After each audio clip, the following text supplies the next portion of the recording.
and the flexibility and the tankiness that he got. Well, also the Esmeralda. So sinasabi ng NXPE EVOS na yun talaga yung tinitignan nila dito as the biggest threats to their lineup, which is understandable. Ang squishy ng lineup ng NXPE EVOS, and you have two very high sustain frontliners, yung isa pa nga jungler. So it makes sense for that last pickup, but it's one of those lineups that, dare I say, for NXPE look kind of greedy. Dahil sa Sicilian, dahil sa carry, dahil sa Brody. That's a lot of time na kailangan ng NXPE. Napaka-expensive. If I recall correctly, the last time we saw, well, at least in the pro scene, no, was MPL Season 8. It was by Echo Philippines na nag-carry at nag-Sicilian sila. It wasn't the age of Sicilian just yet. Very out of meta pa si Sicilian doon. And it was expensive then. How about now? Lalo na may Brody. We'll find out. For Blacklist though, I gotta say, yung Valentina, I think this is one of the reasons why naging Pakito carry ito, Renmar. Besides the fact that it's an answer to the Barats, is, sino mo, ang daming tools nila na hindi magagamit ni Haji. Yeah, that's true. Actually, H2 running the Demon Slayer / Mage Killer emblem. Yeah, the old name. Yeah, tell me you're old without saying you're old. Yeah. Naalala ko pa nung Mage Killer yan. Anong Demon Slayer? Demon Slayer. You were saying? Yeah, for NXPE EVOS, it's gonna be a different brand of NXPE that we're seeing. Hindi naman sa hindi sila makaka-engage. Sobrang bilang lang talaga yung mga oras na pwede sila mag-engage. That's why I actually like this adjustment here. Why? Sinubukan niya kunin yung Rock Ursa. Not sure was able to get it, pero since around same level silang dalawa ni Carry, I think it was wise was able to get the Rock Ursa there. Yeah, kailangan talaga maghintay dito ng NXPE. They can't be too aggressive.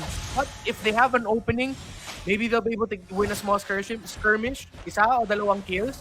Pero a full-on team fight, medyo malabo pa sa may early game yan. Siguro mga 10 to 12 minutes in, that's when we'll see NXPE was ready. Kung if they keep it close, ready to take a big fight.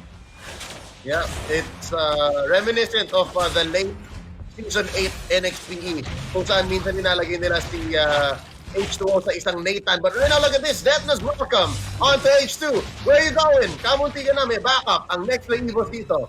Hayes and Oreshi stopping the first kill. Uy, ano pala si Dominic? Ang lalim. Proxy wars na nga. Sinimula ni Dominic agad. Lalim.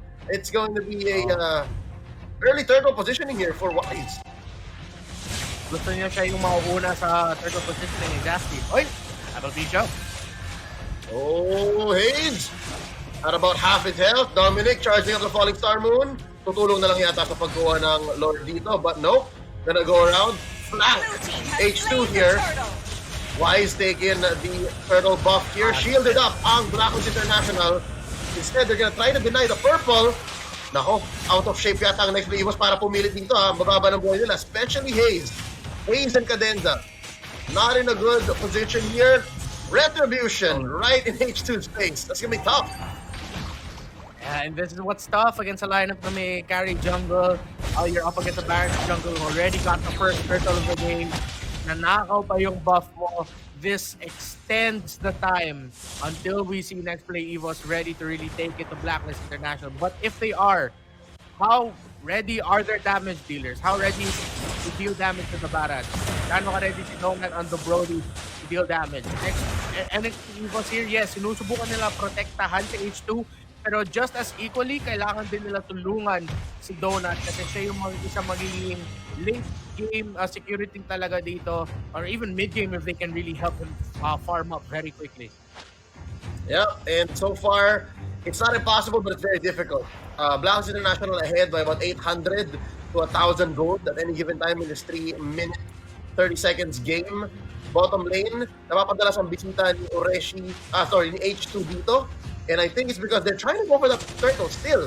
Alam nila pag naka-turtle sila dito, ang ganda. Parang yung rampa lang sila nung game number 3. And right now, parang nag-iba yata ang ihip ng hangin. Hindi na gano'ng kahirap ang buhay ni Owl. Oh, the claws though. Ang ganda talaga. Na-imagine ko na yung late game ng next play EVOS. Kung kunyari, maarting tayo doon, ang ganda no Sanguine Claws for this very melee, very back line heavy lineup ng BLACKLIST. Exactly. And that's why kailangan lang talaga kumapit dito ng NXPE EVOS. Not let BLACKLIST International to completely run away with it, but BLACKLIST International, ginagawa nila yung mga tamang moves, ininto nila at dinidisrupt nila yung farm ni H2. Pero at that time, at least, nakuha na yung H2 yung purple buff niya, but hindi pa rin makaka-contest dito ang NXPE EVOS. Again, I'm giving at around this time, maybe around 8 to 10 minutes for NXPE EVOS to be ready to go up against BLACKLIST. If NXPE EVOS lose another team fight, make that closer to 10 to 12 minutes. So, rapid gaming talaga for NXPE. So, every team fight na matalo nila, or every death, or every stumble, it adds a minute or two to their eventual mid-game or late-game spike. So, kailangan i-consider yan. Ang lalim ng cut ni Oreshi.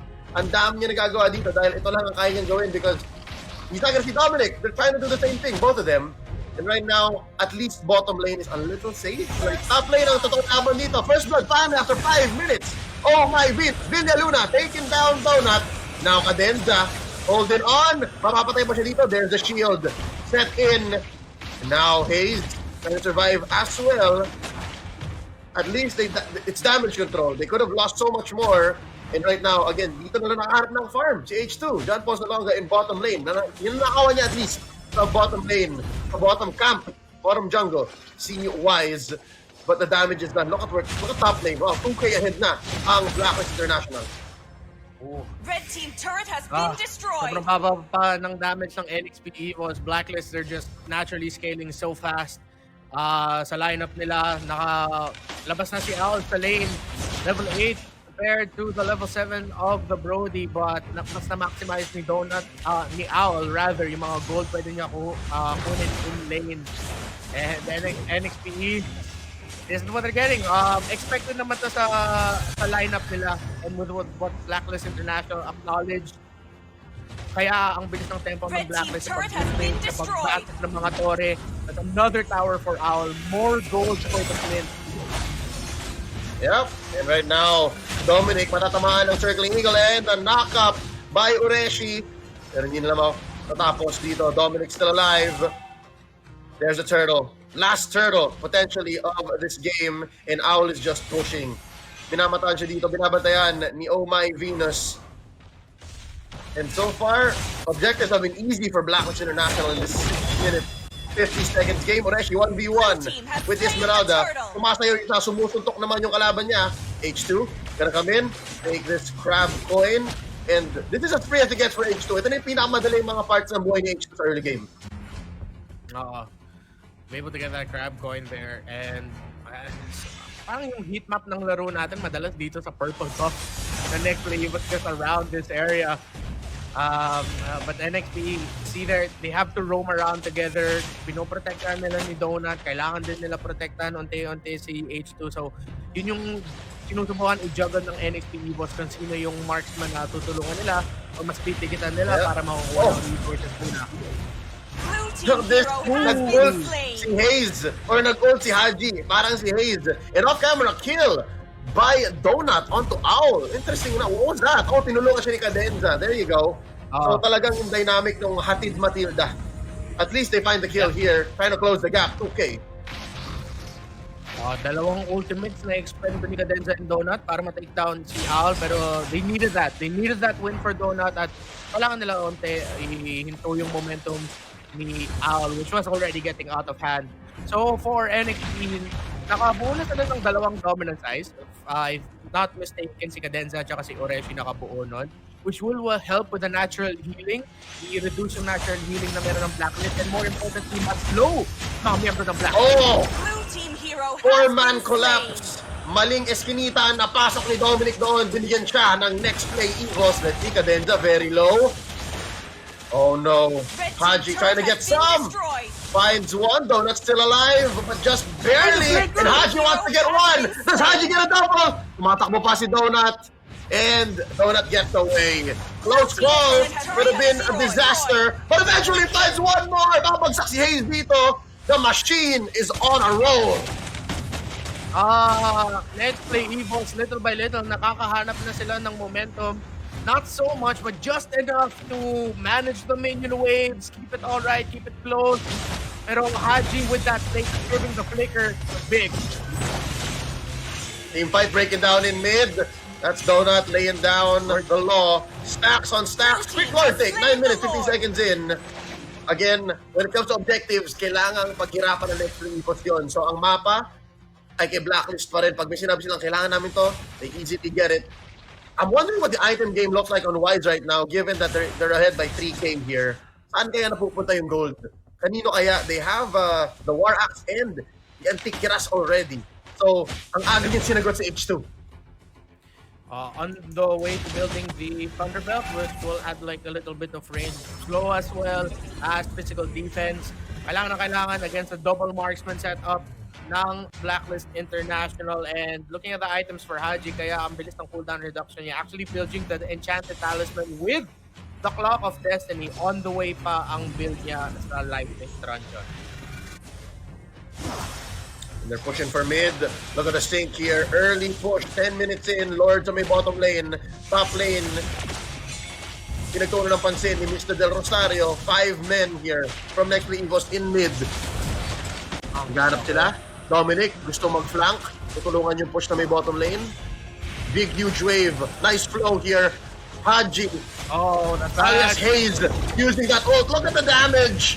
Donut can't engage. They're gonna swing onto this bottom lane inhibitor. Pumutok na yung shield. Wala nang wave ang next play EVOS doon.